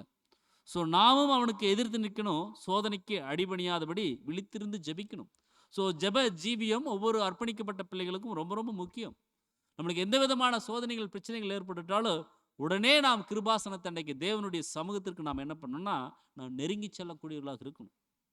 ஸோ உடன்படிக்கை உறவிலிருந்து பின்வாங்கிடுவதற்கு, சத்தியத்தை பேசாமல் பிறர் விரும்பும் செய்தியை பேசுவதற்கு, தேவனுடைய அங்கீகாரத்துக்குரியவைகளை செய்வதற்கு பதிலாக மனுஷருடைய பாராட்டுக்குரியவைகளை செய்வதற்கு, எளிதான வழியை பின்தொடர்வதற்கு, பாடுகளிலிருந்து தப்பிப்பதற்கு அல்லது பாடுகளை குறைப்பதற்கு, இவ்வாறாக எல்லா விதத்திலும் சோதிக்கப்பட்டும் அவர் உண்மையுள்ளவராக காணப்பட்டிருக்கிறார். ஸோ நம்மளுக்கு இப்படித்தான் வரும். உடன்படிக்கையிலிருந்து பின்வாங்கிறதுக்கு உண்டான சூழல்கள் வரும், சத்தியத்தை பேசாமல் இருக்கிறதுக்கு உண்டான சூழல்கள் வரும், ஸோ தேவையில்லாத விஷயங்களை பேசுறதுக்கு உண்டான சூழல்கள் வரும், ஸோ தேவன் அங்கீகரிக்காத விஷயங்களை செய்யறதுக்கு உண்டான சூழல்கள் வரும், மனுஷர் நம்மளை பாராட்டணும் அப்படிங்கிற மாதிரி செயல்பாடுகள் கிரியைகள் செய்வதற்குண்டான சூழல்கள் எல்லாம் வரும். ஸோ இதெல்லாம் சோதிக்கிறது தான், நம்மளுக்கு உண்டான சோதனைகள் தான். இதில் நாம் விழிப்புள்ளவர்களாக என்ன பண்ணணும்னா இருக்கணும் அப்படிங்கிறது நம்ம வந்து கவனிக்கிறோம். ஸோ உண்மையுள்ளவர்களாக இருக்கணும். ஸோ தீமைக்கு தீமையையும் நிந்தைக்கு நிந்தையும் திருப்பித் தருவதற்கான சோதனைகள் நமக்கு இருக்குது. நம் கர்த்தர் சிலுவையில் அறையப்படுவதற்கு முன்பு மிகவும் சோதிக்கப்பட்டார். 3½ ஆண்டுகளாக இந்த சோதனை தொடர்ந்து வந்துருச்சு. அதில் பொறுமையை வளர்த்துக் கொள்வதற்கும் அவருடைய சபை சோதிக்கப்பட வேண்டிய அனைத்து வழிகளிலும் நாமும் சோதிக்கப்படுவதற்கு சிறிது காலம் தேவைப்பட்டிருக்கு. ஸோ கெத்செமனேயில் அவருக்கு ஏற்பட்ட அனுபவத்தில் கர்த்தருடைய ஜனங்களுக்கு வரப்போகக்கூடிய மிக கடுமையான சோதனைகளில் அங்கே நிழலாக காண்பிக்கப்பட்டிருக்கு, சித்தரிக்கப்பட்டிருக்குன்னு சொல்லி சொல்றார். ஸோ கர்த்தர் ஒரு பரிபூர்ண மனிதனாக இருந்தார். ஆனால் மனிதனுடைய அறிவு மற்றும் சகிப்புத்தன்மைக்கு வரம்புகள் இருக்குது. அவருடைய புதிய சிருஷ்டி மனித சரீரத்தில் வாழ்ந்து அதன் வழியாக இயங்குது. நம் கர்த்தருக்கு அனுமதிக்கப்பட்ட பாடுகள் அவருடைய பின்னடியாருக்கு உதவுவதற்கு எதுவாக உகந்ததாகவும் ஞானமானதாகவும் அது வந்து இருந்திருக்குதுன்னு சொல்லி சொல்றார். ஸோ அவர் தாமே சோதிக்கப்பட்டு பாடுபட்டதுனால சோதிக்கப்படுகிறவர்களுக்கு உதவி செய்ய வல்லவராக இருக்கிறார். ஸோ அவருடைய அபிஷேகத்திற்கு முன்பாக மற்றவரோடு கூட நம் கர்த்தர் அனுபவித்த இயல்பான சோதனைகளை இது குறிக்கலேன்னு சொல்லி நம்ம வந்து பார்க்குறோம். ஸோ அவர் பாவத்துக்கு விலகி இருக்கிறார். ஸோ பாவம் இல்லாதவராக இருக்கிறார். ஸோ வளைந்து கொடுக்காமல், பாவத்திற்கு சமரசம் செய்யாமல், அவர் தமக்கான பாடுகளிலிருந்து தப்பிப்பதற்காக அல்லது அவற்றை குறைப்பதற்காக தம் மாம்சத்திலிருந்து வெளிப்பட்ட அந்த மாம்சம் சார்ந்த எந்த யோசனைகளுக்கும் அடிபணிவதற்கு அவர் உறுதியாக மறுத்துவிட்டார். ஸோ மாம்சம் சொல்லும் நம்மளே, புதிய சிருஷ்டியை கொஞ்சம் மட்டம் தட்டி அதை அமுத்தி வச்சுட்டு மாம்சம் வந்து அந்த புதிய சிருஷ்டிக்கு விரோதமாக அங்கே வந்து செயல்பட தூண்டும். ஆனாலும் பாருங்க, அங்கே கர்த்தருக்கு அப்படித்தானே வந்துச்சு. அந்த 3 சோதனைகள் கூட அவர் மாம்சம் பசியோடு இருக்கிறார். அந்த நேரத்தில் ஆகாரம் கொடுத்து அவரை வந்து திருப்திப்படுத்தலாம் அப்படிங்கிற மாதிரி சோதனைகள் அங்கே முன்வைக்கப்படுது. ஆனாலும் பாருங்க, கர்த்தர் அதை வந்து வசனங்கள் மூலியமாக ஜெயித்தார். அதே போல தான் நம்மளும். ஸோ உறுதியாக இருக்கணும், உறுதியாக தேவன் மீது விசுவாசம் கொண்டவர்களாக இருக்கணும். ஸோ பாவத்தினாலோ அல்லது பலவீனத்தினாலோ இயேசு சோதிக்கப்படலை. ஏனெனில் அவரிடத்தில் அவ்விரண்டும் காணப்படலை. பாவம் இல்லை, பலவீனமும் அவர்கிட்ட இல்லை. பாவத்தின் மூலம் வரும் சோதனைகளை தவிர மற்ற எல்லா வகையான பரீட்சைகளையும் சோதனைகளையும் சந்தித்த அவர் பாவத்துடன் தொடர்பில்லாமல் இருந்தும் சோதிக்கப்படுவோருக்கு உதவிட வல்லவராயும் சித்தமுள்ளவராகவும் இருக்கிறார். இதுதாங்க ஆறுதல். பாவத்துக்கு கூட தொடர்பே இல்லை அவருக்கு, கர்த்தருக்கு. ஆனாலும் பாருங்க, பாவத்தோடு தொடர்புள்ளவர்களுக்கு உதவி செய்ய வல்லவராக இருக்கிறார். ஸோ எப்பேற்பட்ட ஒரு அனுபவ அறிவு அவருக்கு வந்து இருக்குதுங்கிறத நம்ம வந்து பார்க்குறோம். அதுதான் நம்ம கவனிக்கிறோம், அங்கே வந்து தேவன் கொடுத்த ஒரு கிருபை அப்படின்னு சொல்லி. ஸோ எந்த அபூரண மனிதனும் செய்யாததை அல்லது செய்ய முடியாததை அவரால் செய்ய முடிந்தது. இருப்பினும் உலகத்தின் பாவத்தை சுமந்திருக்கிறாரு. நம் பலவீனங்களின் உணர்வால் அவர் பரிதபிக்கப்படும்படிக்கு அவர் நோயையும் வலியையும் மற்றவரிடமிருந்து எடுத்து சுமந்தார். ஸோ மற்றவர்கிட்டிருந்து எடுத்து சுமந்திருக்கிறார். அதை தவிர மற்றபடிக்கு அவர் பாவம் இல்லாதவரானபடியால் அவர் நோயும் வலியும் இல்லாமல் இருந்தார் அப்படின்னு சொல்லி நம்ம வந்து கவனிக்கிறோம். ஸோ நம்முடைய சகோதரர் சொல்லும் பொழுது, நம்முடைய உபத்திரவம் மற்றும் சோதனை நேரங்களில் நம் இருதயத்தை விசுவாசத்துடன் நம்மை ரட்சிக்க வல்லவரிடம் தைரியமாக உயர்த்தணும். அதான் நம்ம பல நேரங்களில் தவறு பண்ணிடுறோம். நம்மளுக்கு பிரச்சனைகள் வரும் பொழுது தைரியமாக தேவன்கிட்ட நம்முடைய இருதயத்தை ஊட்டுறது கிடையாது, உயர்த்துறது கிடையாது. ஸோ அவருடைய வழிநடத்தலுக்காக நம்ம வந்து காத்திருக்கிறது இல்லை. ஸோ தைரியமாக உயர்த்தணும். அவரை நேசிக்கிறவர்களின் பேரில் அவர் கொண்டுள்ள அன்பையும் அவர் ஞானத்தையும் நமது ஆபத்து காலத்தில் உதவும் கருணையையும் நாம் உணரணும். ஸோ நமக்கு ஆபத்துக்கள் வரும் பொழுது தேவனுடைய கருணை, ஒரு காருண்யம் எவ்வளோ தூரம் நம்மளை வந்து காத்து வழிநடத்துதுங்கிறத நம்ம உணரணும். அவரிடம் நாம் ஆலோசனை கேட்கும்போது நாம் அவருடன் நெருங்கும் ஸ்லாக்கியம் பெற்று ஆபத்து காலத்தில் விடுதலை பெறவும் பலப்படவும் சத்தியத்திலே நிலைத்திருக்கவும் செஞ்சு ஒவ்வொரு மணி நேரமும் ஒவ்வொரு நாளும் நம்ம என்ன பண்ணணும்னா அது வெற்றி காண செய்யும். அப்போ நம்ம தேவன்கிட்ட நம்ம வந்து நமக்கு ஒரு ஆபத்துக்கள் சோதனைகள் நேரிடும் போது அவர்கிட்ட வந்து போகணும் அப்படிங்கிறது அங்கே வந்து புரிய வைக்கிறார். ஸோ இதுதான் நம்ம வந்து பார்க்குறோம். ஸோ இயேசு கிறிஸ்து சரீரத்தில் இருந்தாலும் அவருக்குள்ள இருந்த அந்த ஒரு புதிய சிருஷ்டி அல்லது அந்த ஒரு தெய்வீக சுவாபம், டிவைன் நேச்சர் அப்படிங்கிறது பரிபூர்ணமாக இருந்துச்சு அப்படிங்கிறத நம்ம வந்து புரிந்து கொள்ளணும். ஸோ இந்த இடத்துல நம்ம எதை எடுத்து நம்ம கவனிக்கலாம் அப்படின்னா, பாருங்க, இயேசு கிறிஸ்து பரிபூர்ண சரீரத்தில் இருந்து கொண்டே புதிய சிருஷ்டியாக தேவன் எதிர்பார்க்கக்கூடிய அந்த ஒரு நிலைக்கு பூரணப்படுத்தப்பட்டிருக்கிறார். அதே சமயம் ஜனங்களினுடைய அந்த ஒரு பலவீனத்தை, சரீர பலவீனத்தை போக்க தன்னுடைய சக்தியை கொடுக்கும்போது அதனால பலவீனமாகிறார். ஸோ சிலுவையை சுமந்து போகும்போது கூட அவர்கிட்ட அங்கே ஒரு பலவீனம் இருந்துச்சு. ஸோ இது பாவத்தின் நிமித்தம் வந்த ஒரு பலவீனம் இல்லை. ஸோ இது நமக்கு நல்லா தெரிந்திருக்கும். ஸோ 40 நாட்கள் அவர் வந்து உணவில்லாமல் இருந்தபோது கூட பசி, பலவீனம் அங்கே வந்துச்சு. ஸோ பரிபூர்ண மனிதனுக்கும் அந்த ஒரு பலவீனம் அங்கே வந்து வருது. ஸோ விழுந்து போன மனிதனுக்கும் பரிபூர்ண மனிதனுக்கும் அங்கே சாதாரணமாக வரக்கூடிய அந்த ஒரு பலவீனங்களாக தாகம், பசி, அழுகை, கண்ணீர் இது எல்லாமே பாவத்தின் நிமித்தம் அந்த பலவீனம் அப்படிங்கிற மாதிரி நம்ம புரிந்து கொள்ளக்கூடாது.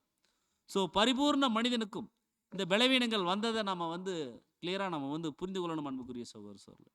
ஸோ கர்த்தர் இயேசு தன்னுடைய சரீரத்தில் இருந்த அந்த ஒரு ஆரோக்கியத்தை ஜனங்களுக்காக கொடுத்துருக்கார். அதுதான் நம்ம வந்து புரிந்து கொள்ளணும். ஸோ அப்படி ஜனங்களுக்காக கொடுக்கறதுனால அற்புதங்கள் அங்கே வந்து செய்கிறாரு. ஸோ அதனால அங்கே வந்து பலவீனமாக்கப்பட்டார். ஸோ இது நிமித்தமாக ஜனங்கள் மீது ஒரு இரக்க குணம் அதிகமாக அங்கே வந்து உருவாகுதுன்னு சொல்லி நம்ம வந்து பார்க்குறோம்.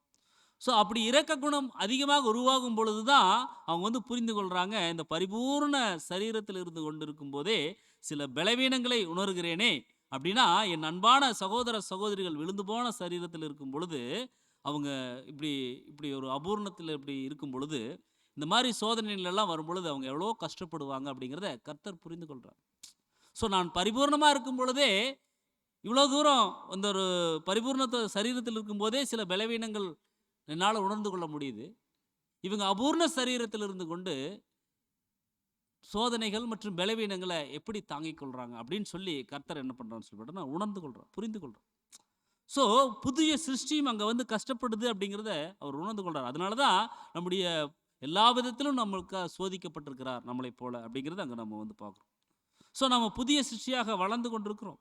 ஸோ நம்ம ஒரு முதிர்ச்சியை நோக்கி இன்னும் பிரவேசிக்கல, அந்த முதிர்ச்சியை நோக்கி நம்ம வந்து பயணிக்கிறோம். அந்த முதிர்ச்சி நிலையை நாம் வந்து எட்டலைங்கிறத நாம் வந்து கவனிக்கிறோம். ஸோ அதுதான் அங்கே யோவான் 21:15 சொல்கிறாரு, அவர்கள் போஜனம் பண்ணின பின்பு இயேசு சீமோன் பேதுருவை நோக்கி, யோனாவின் குமாரனாகிய சீமோனே, இவர்களிலும் அதிகமாய் நீ என்னிடத்தில் அன்பாயிருக்கிறாயா என்றார்.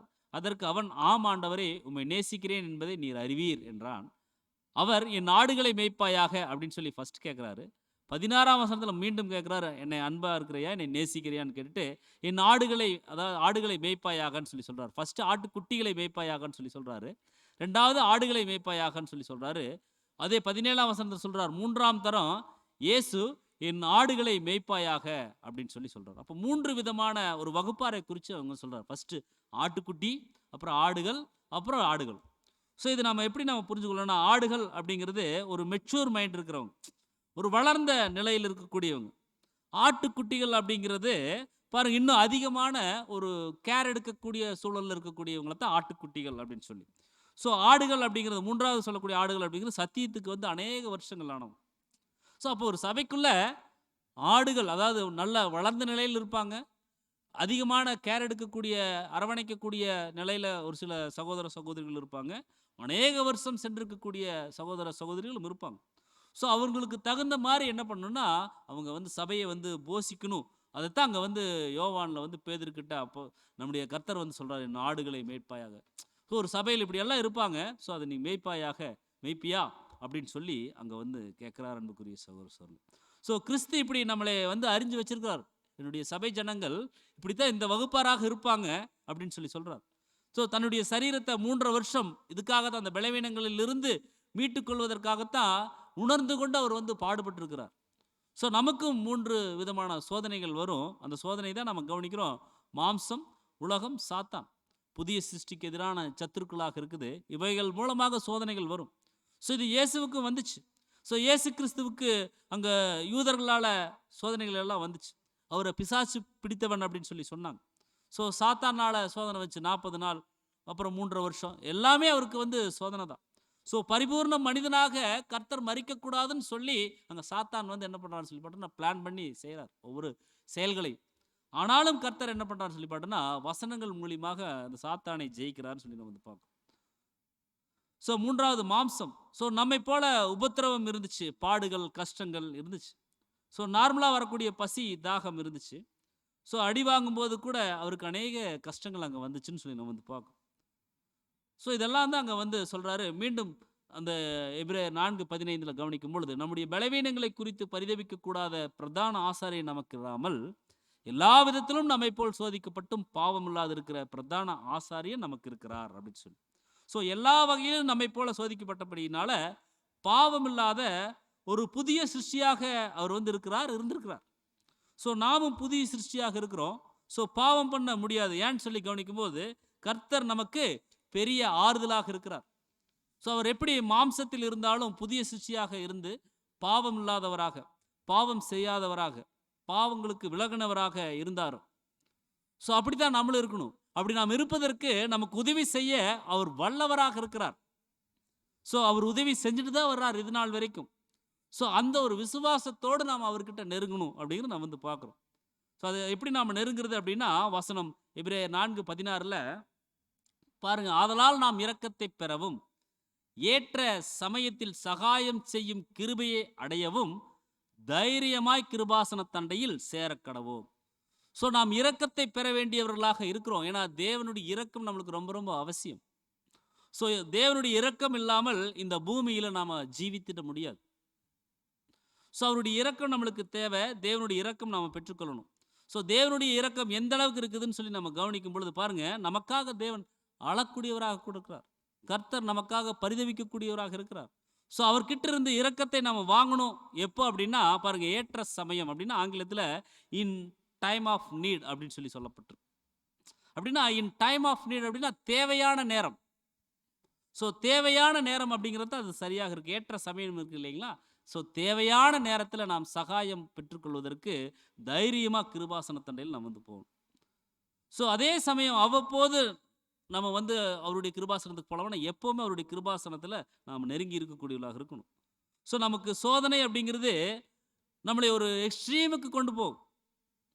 ஸோ நம்மளால் முடியல அப்படின்னு நினைக்கும் போது யாருடைய கிருபை நமக்கு தாங்கும், நமக்கு தேவை அப்படின்னா தேவனுடைய கிருபை தான் நம்மளுக்கு தேவை. அந்த தேவனுடைய கிருபை தான் நம்மளை வந்து தாங்கும் அப்படிங்கிறத நம்ம வந்து பார்க்குறோம். அப்படி தேவனுடைய கிருபை தாங்கணும் அப்படின்னா நாம் தைரியமாய் கிருபாசன தண்டையில் போய் சேரணும். Let us come boldly to the throne of grace அப்படின்னு சொல்லி நம்ம வந்து பார்க்குறோம். The throne of grace.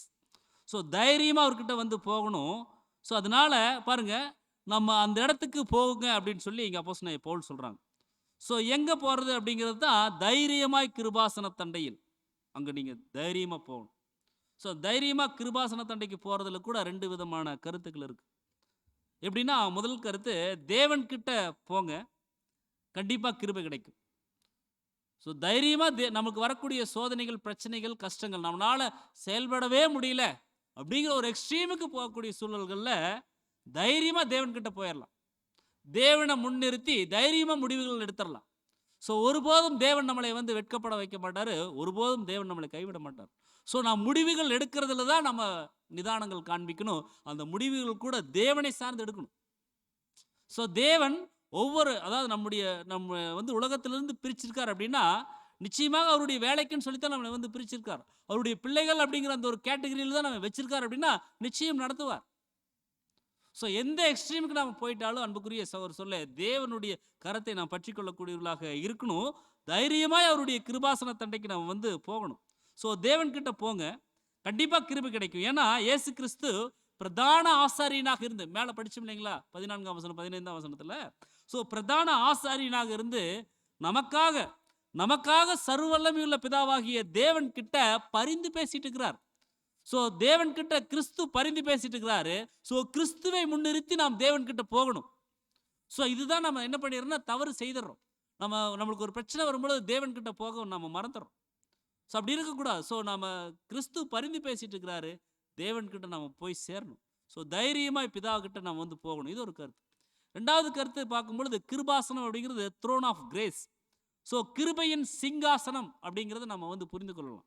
So பிதாவின் சிங்காசனம் கிருபையின் சிங்காசனமா, நீதியின் சிங்காசனமா அப்படின்னா வாசிக்கலாம் பாருங்க.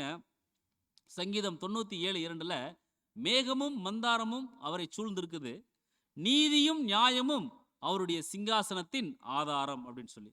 ஸோ நீதியும் நியாயமும் அவருடைய சிங்காசனத்தின் ஆதாரம். ஸோ இங்கே இருக்கக்கூடிய அந்த ஒரு கிருபாசனமாகிய கிருபையின் சிங்காசனம் இயேசு கிறிஸ்துவை குறிக்கக்கூடியதாக இருக்குது அப்படின்னு சொல்லி நம்முடைய சகோதரர் சொல்றார். ஸோ இயேசு தான் நமக்கு கிருபையாக இருக்கிறார். ஸோ யோவான் சுவிசேஷத்தில் நம்ம கவனிக்கும் பொழுது இயேசு கிறிஸ்து பேசுறார். எப்படி சொல்றாருன்னு சொல்லி பார்த்தா வாசிக்கலாம். யோவான் 14:6 அதற்கு இயேசு, நானே வழியும் சத்தியமும் ஜீவனுமா இருக்கிற, என்னாலே அல்லாமல் ஒருவனும் பிதாவினிடத்தில் வரான் அப்படின்னு சொல்லி சொல்றார். ஸோ என்னை அல்லாமல் ஒருவனும் பிதா கிட்டத்தில் போக முடியாது. அதே யோவான் 15:16 சொல்றாரு, நீங்கள் என்னை தெரிந்து கொள்ளவில்லை, நான் உங்களை தெரிந்து கொண்டிருக்கிறேன். ஸோ பாருங்க, தேவன் அழகா இங்க கர்த்தர் வழியாக சொல்றாங்க, நீங்கள் என்ன தெரிந்து கொள்ளல, நான் தான் உங்களை தெரிந்து கொண்டிருக்கிறேன். நீங்கள் என் நாமத்தினால பிதாவை கேட்டுக்கொள்வது எதுவோ அதை உங்களுக்கு கொடுக்கத்தக்கதாக நீங்கள் போய் கனி கொடுக்கும்படிக்கும் உங்கள் கனி நிலைத்திருக்கும்படிக்கும் நான் உங்களை ஏற்படுத்தினேன் அப்படின்னு சொல்லி சொல்றாரு. என் நாமத்தினால பிதாவை கேட்டுக்கொள்வது எதுவோ. ஸோ கிறிஸ்து தான் நம்மளுக்கு வழி. ஸோ அவர் மூலமாக தான் நாம் பிதாவிடமும் பிதா தரக்கூடிய அந்த ஒரு இளைப்பாறுதலுக்குள்ளாகவும் பிரவேசிக்க முடியும். ஸோ இதை நாம் புரிந்து கொள்ளணும். ஸோ நமக்கு ஆண்டவர் தான் எல்லாமே, ஒரு ஆதாரமே அவர் தான் நம்மளுக்கு. ஸோ பிரதான ஆசாரியனாக அவர் இருந்து நம்மளுக்காக பரிந்து பேசுகிறார். ஸோ ஆதலால் நாம் இரக்கத்தை பெறவும் அப்படின்னா பாருங்க, புதிய சிருஷ்டியின் அங்கத்தினர் மற்றவர்களுக்கு அனுமதி இல்லை அந்த ஒரு அமைப்பில். ஸோ ஆவிக்குரிய தேவ புத்திரராக இருக்கிறாங்க, அர்ப்பணிக்கப்பட்ட வகுப்பாராக இருக்கிறாங்க, உடன் ஆசாரிய கூட்டத்தாராக இருக்கிறாங்க. ஸோ புதிய சிருஷ்டியாக இருக்கிறாங்க. ஸோ தேவன் கிட்ட எந்த அர்ப்பணிப்பும் செய்யாதவர்கள் அவரை அணுகுவதற்கு தேவையான எந்த பரிந்து பேசுகிறவரையும் தங்களுக்காக பெற்றிருக்க மாட்டாங்க. ஸோ விசுவாச வீட்டாராக நம்மளை தேவன் தெரிந்து கொண்டிருக்கிறார், தேவனுடைய ஜனமாக தெரிந்து கொண்டிருக்கிறார். ஸோ ஆனால் இந்த தீங்கு நாளில் வாழ்ந்து கொண்டிருக்கும் நமக்கு இப்போது விசேஷித்த வகையில் இது முக்கியமானதாக இருக்குதுன்னு சொல்லி சொல்கிறார். கிறிஸ்துவின் சீசராகி அவரால் ஏற்றுக்கொள்ளப்பட்டவர்களாக இருப்பவர்கள் மாத்திரமே தேவனிடம் கேட்கும் வாய்ப்பை பெற்றிருக்கிறாங்க. எல்லாத்துக்கும் தைரியமாக கிருபாசன தண்டைக்கு செல்லக்கூடிய வாய்ப்பு இல்லைங்க. கிறிஸ்துவின் சீசராக அவரால் ஏற்றுக்கொள்ளப்பட்டவர்களாக இருக்கிறவர்களுக்கு மாத்திரம்தாங்க தைரியமாக கிருபாசன தண்டைக்கு போக முடியும். ஸோ ஆசரிப்பு கூடாரத்தினுடைய படத்தை நம்முடைய மனசில் கொண்டு வரலான்னு சொல்லி சொல்கிறாரு. பரிசுத்த பவுல் ஒன்றையும் சந்தேகிக்காமல் பரமபிதாவிடம் வரக்கூடிய அனைத்து விசுவாசம் உள்ள புத்திரருக்காகவும் நம்முடைய கர்த்தராகிய இயேசு பாவ நிறுத்தி செய்திருக்கிறார் அப்படிங்கிறது அங்கே சுட்டி காட்டுறாரு. ஸோ ஆதி பாவத்திற்காக அல்ல, மாறாக நமது அன்றாட அறியாமை நிமித்தமான குற்றங்களுக்காக அல்லது பலவீனத்திற்காக. ஸோ அங்கே மன்னிப்பு கிடைக்குதுன்னு சொல்லி நம்ம பார்க்குறோம். நம்முடைய இருதயங்கள் ஏற்றுக்கொண்டதும் ஒத்த சாயலை அடைவதற்கு பிரயாசப்படுகின்றதுமான உயரிய தரநிலையின் அளவுக்கு நாம் வாழ தவறியதன் நிமித்தமாக ஏற்படும் தோல்விகள் தொடர்பாக இரக்கத்தை பெற்றுக்கொள்ளலாம். ஸோ நமது குறைபாடுகள் அல்லது குற்றங்கள் தொடர்பாக இரக்கத்தை பெற்றுக்கொள்ளலாம். அன்றாட வாழ்வின் குறைபாடுகளுக்காக இரக்கத்தை பெற்றுக்கொள்ளலாம். ஸோ பாருங்க, இரக்கத்தை பெறவும் அப்படின்னா நம்முடைய அடிகளில், அதாவது நம்முடைய நடைகளில் கவனக்குறைவாக இருந்துட்டு நமது தேவனுடைய இரக்கத்தினை அளவுக்கு அதிகமாக எதிர்பார்ப்பது அப்படிங்கிறது ஒரு காலம் இருக்கக்கூடாதுன்னு சொல்லி சொல்றார். நம்முடைய வழிகளில் தவறு வச்சுட்டு கவனக்குறைவாக இருந்துட்டு நம்முடைய தேவனுடைய இரக்கத்தை அளவுக்கு அதிகமாக எதிர்பார்க்கும் பொழுது எப்படி கிடைக்கும்? ஸோ நம்ம கவனக்குறைவான இருதயத்தை தான் வெளிப்படுத்துகிறோம். ஸோ தன்னுடைய நடைகளில், தன்னுடைய பேச்சுக்களில், தன்னுடைய கிரியைகளில் கவனக்குறைவாக இருப்பவங்க கவனக்குறைவாக இருக்கக்கூடிய இருதயத்தை தான் வெளிப்படுத்துகிறாங்க. ஸோ அதை நாம் புரிந்து கொள்ளணும். ஸோ நாம் இரக்கத்தை பெறணும்னா நாம் உண்மையிலேயே கர்த்தருக்கு உண்மையுள்ளவராக இருக்க பிரயாசப்படும் போது இரக்கத்தையும் பெற்றுக்கொள்வோம். நம்முடைய அபூர்ணமான சரீரங்களை நம்மால் முழுமையாக கட்டுப்படுத்த முடியாது அப்படிங்கிறது அவருக்கு நல்லா தெரியும். ஆனாலும் தேவன் என்ன பண்ணுறான்னு சொல்லி நான் கிருபை கொடுக்குறாங்க. ஸோ நமக்கு இரக்கம் காட்டுவதற்காக கிருபாசனமானது இருக்குது அப்படின்னு சொல்லி சொல்கிறார். ஸோ இது கிறிஸ்துவின் மாபெரும் பலிதனில் தேவனால் வழங்கப்பட்டது அப்படின்னு சொல்லி. ஸோ இது சாதாரணமான விஷயம் இல்லை பிரியமான சகோதரர்களே, கிறிஸ்துவனுடைய மாபெரும் ஈடுபலி. ஸோ அந்த பலியிலே தேவனால் வழங்கப்பட்டு நாம் இரக்கத்தை பெற்றிருக்கிறோம். ஸோ இது சாதாரணமாக நாம் நினைக்க வேண்டாம், ஏதோ தேவன் நம்மளுக்கு இது ஒரு வாய்ப்பு கொடுத்துருக்காருன்னு. ஸோ கிறிஸ்துவனுடைய அந்த ஒரு பலியை நாம் நினைச்சு பார்க்கும் பொழுது, அவருடைய சிலுவையினுடைய மரணத்தை நாம் நினைச்சு பார்க்கும் பொழுது அந்த நம்முடைய அழைப்பினுடைய மேன்மை நம்மளுக்கு புரியும், கர்த்தருடைய ஈடுபலியினுடைய புண்ணியம் நம்மளுக்கு புரியும். ஸோ நம்முடைய மாபெரும் பிரதான ஆசாரியன் மூலமாக வழங்கப்பட்ட இந்த இரக்கங்கள் மற்றும் ஸ்லாக்கியங்களை பயன்படுத்தி நம்மால் பாவத்திற்கு எதிரான ஒரு நல்ல போராட்டத்தை போராடணும். மரபு வழியாக சுதந்திரிக்கப்பட்ட கரைகளை மேற்கொள்வதில் கொஞ்சம் முன்னேற்றம் காணப்பட்டாலும் அது குறித்து ஏமாற்றம் அடையாமல், வருத்தம் அடையாமல் கிருபாசனத்திடம் சென்று சுய பரிசோதனை செஞ்சு பார்க்கணும் அப்படின்னு சொல்லி சொல்கிறார். ஸோ நம்முடைய இரட்சகர் மிகவும் உயர்த்தப்பட்டு மகிமையின் சிங்காசனத்தில் வீற்றிருந்தாலும் அவருடைய சிங்காசனமானது இரக்கத்தின் சிங்காசனமாகவும் இருக்குது. அதே சமயம் யாவே, அதாவது யெகோவா தேவனுடைய சிங்காசனமோ நீதியின் சிங்காசனமா இருக்குது. ஸோ அவர் saviour Jesus throne is also throne of mercy, but ஜெகோவாஸ் throne is a throne of justice. So கிறிஸ்துவினுடைய சிங்காசனம் இரக்கத்தின் சிங்காசனம். அதே யாவே தேவனுடைய சிங்காசனம் நீதியின் சிங்காசனமாக இருக்குது. ஸோ ஒவ்வொரு சமயத்திலும் நாம் அனலின்றி குளிர்ந்து போனவர்களாகவோ அல்லது பாரமடைந்தவர்களாகவோ அல்லது ஆவிக்குரிய ஸ்லாக்கியங்களை புறக்கணிக்கிறவர்களாகவோ இருக்கும் சமயங்களில் விசுவாச குறைச்சலோ அல்லது செய்த தவறுகளுக்கு பரிகாரம் செய்யாமல் இருப்பதோ அல்லது முழு அர்ப்பணிப்பில் குறைவுபடுவதோ வாஞ்சித்த ஆசீர்வாதம் கிடையாதபடிக்கு தடையுண்டு பண்ண வாய்ப்பு இருக்குதுன்னு சொல்கிறார்.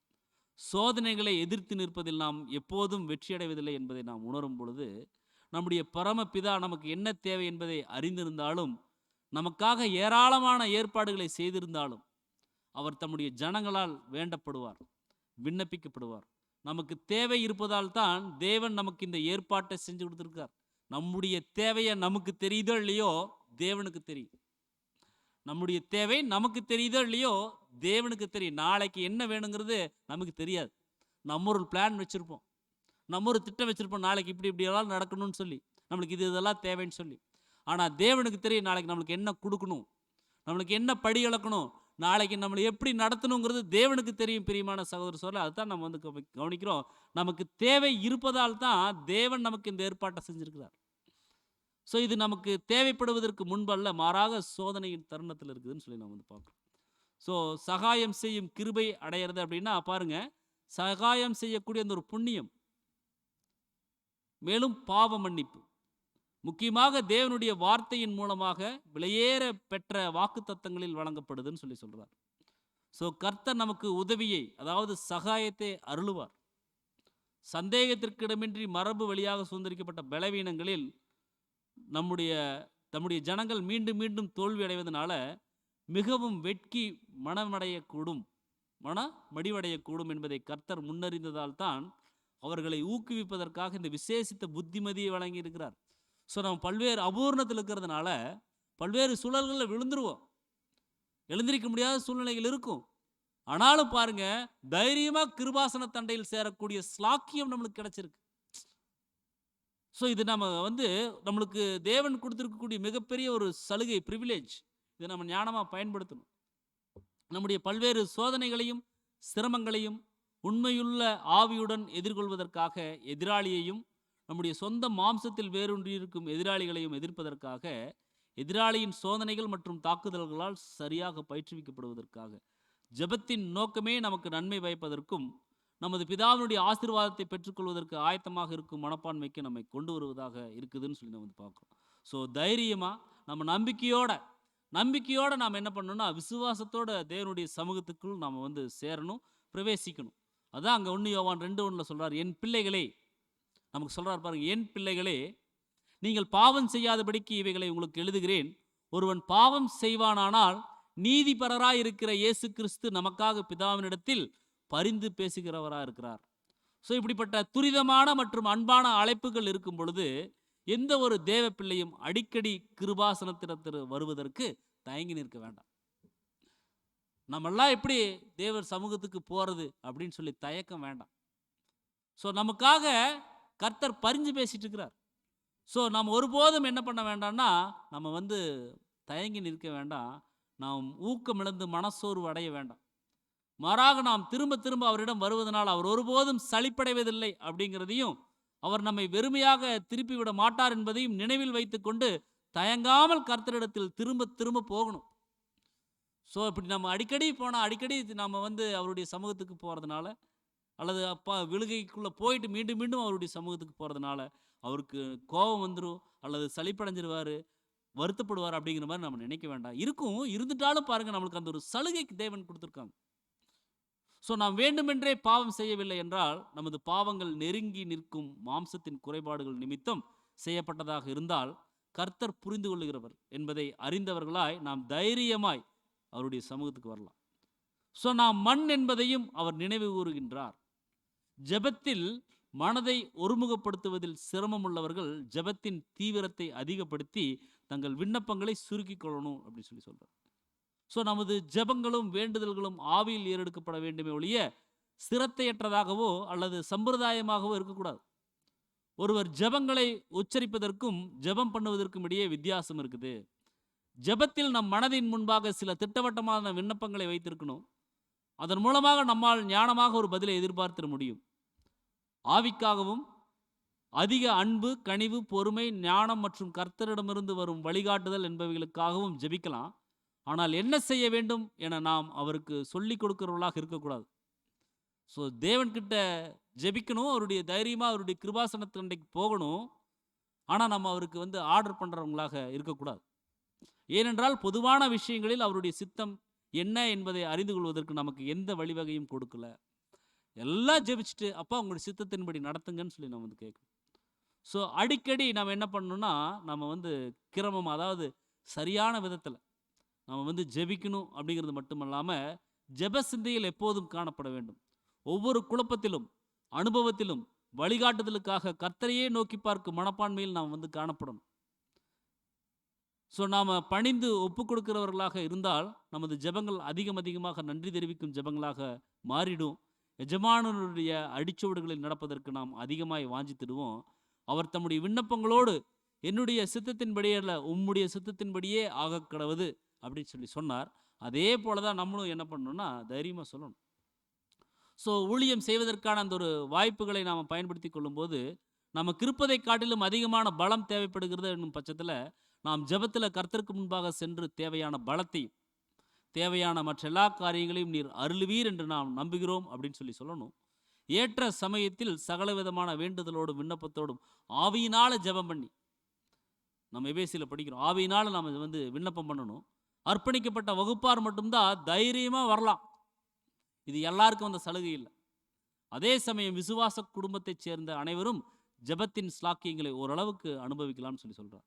ஸோ தைரியமாக தேவனுடைய கிருபாசன தண்டைக்கு நாம் போகணும். ஸோ எல்லா கிறிஸ்தவருக்கும் கர்த்தரிடம் அனுதினமும் கணக்கு ஒப்புவிக்க வேண்டும். எல்லா கிறிஸ்தவரும் கர்த்தரிடம் அனுதினமும் கணக்கு ஒப்புவிக்கணும். மேலும் இந்த மன்னிப்பு மற்றும் சகாயம் செய்யும் கிருபையை பெற்றுக்கொள்ளாமல் ஒருபோதும் நம்ம நித்திரைக்கு போகக்கூடாது. ஸோ அதான் நம்ம பார்க்குறோம், சேரக்கடவும் அப்படின்னா கிரீக் வேர்டு பிரச்சோர் கோமாய் அப்படிங்கிற ஒரு வார்த்தையை கொடுக்குறாங்க.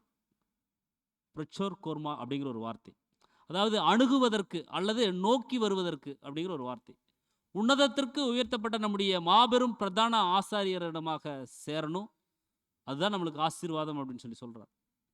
ஸோ ஊக்கமுள்ள அந்த ஒரு கிறிஸ்தவர் தன்னுடைய இருதயத்திற்கும் கர்த்தருக்கும் இடையே நேரடியான மற்றும் தொடர்ச்சியான ஒரு தொடர்பு அல்லது இணைப்பு இருக்கிறதா அப்படிங்கிறத பார்த்து கொள்ளணும். அனுதினமும் அது செய்யணும். ஸோ நாம் தேவன்கிட்ட நெருங்கி இருக்கிறோமா, கர்த்தர் வழியாக நாம் போயிருக்கிறோமாங்கிறத அடிக்கடி நம்ம என்ன பண்ணணும்னா நம்ம கவனிக்கணும் அப்படிங்கிறத அங்கே புரிய வைக்கிறார். ஸோ இப்படியாக நாம் கர்த்தரிலும் அவருடைய வார்த்தைகள் நம்மிலும் நிலைத்திருந்தால் நாம் எதை கேட்க வேண்டும் என்பதை அறிந்திருப்போம். தவறாக எதுவும் கேட்டு விடாதபடிக்கு நாம் கேட்பதில் மிகவும் கவனமாக ஜாக்கிரதையாக இருக்கணும். ஸோ கேட்கறதுக்கிட்ட தேவன்கிட்ட கேட்கறதுல கூட ஒரு ஜாக்கிரதை இருக்கணும்னு சொல்லி சொல்கிறார். ஸோ தங்கள் எஜமானர் அவருடைய சொந்த ஆரோக்கியத்திற்காக வேண்டிக் கொள்ளாத போது பரிசுத்தவான்களும் தங்களுடைய சொந்த ஆரோக்கியத்திற்காக வேண்டிக் கொள்வது சரியாக இருக்காதுன்னு சொல்லி சொல்கிறார். அவர்கள் அர்ப்பணித்து விட்டு திரும்ப கொடுத்தலின் ஸ்லாக்கியங்களையோ அல்லது அவர்களின் பலிகளையோ ரத்து செய்யும்படிக்கு கேட்பதும் சரியாக இருக்காது. ஸோ பலவீனத்தில் நம்முடைய பலவீனங்களில் அவருடைய பலன் பூரணமாக விளங்கும்படி நாம் கேட்கணும் தேவன்கிட்ட. என்னை நீங்கள் நடத்துங்க அப்படின்னு சொல்லி நம்ம கேட்கணும். ஸோ விசுவாச நம்முடைய மாம்ச பலவீனத்தினாலோ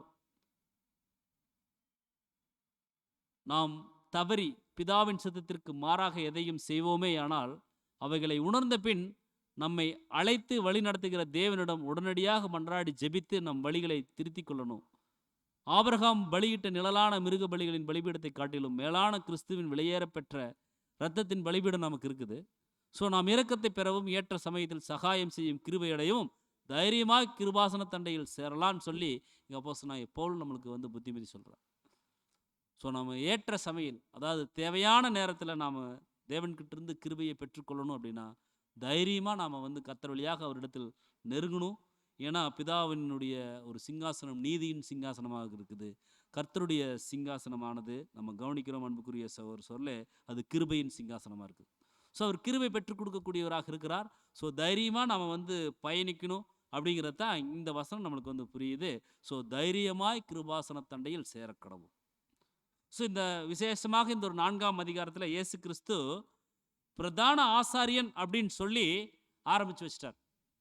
4ஆம் அதிகாரத்தில் 3ஆம் அதிகாரத்தில் சொன்னார். இப்போ 4ஆம் அதிகாரத்தில் எப்படி நிறைவு செஞ்சிட்டாருன்னா, பிரதான ஆசாரியனாக இருக்கிறார் அப்படின்னு சொல்லி ஸோ எப்படி பிரதான ஆசாரியனாக இருக்கிறார் அப்படின்னு சொல்லி பின்னால் எபிரேயர்களுக்கு என்ன பண்ணுறான்னு சொல்லி பார்த்தோன்னா விளக்கி சொல்கிறார் அடுத்த 5ஆம் அதிகாரத்திலிருந்து.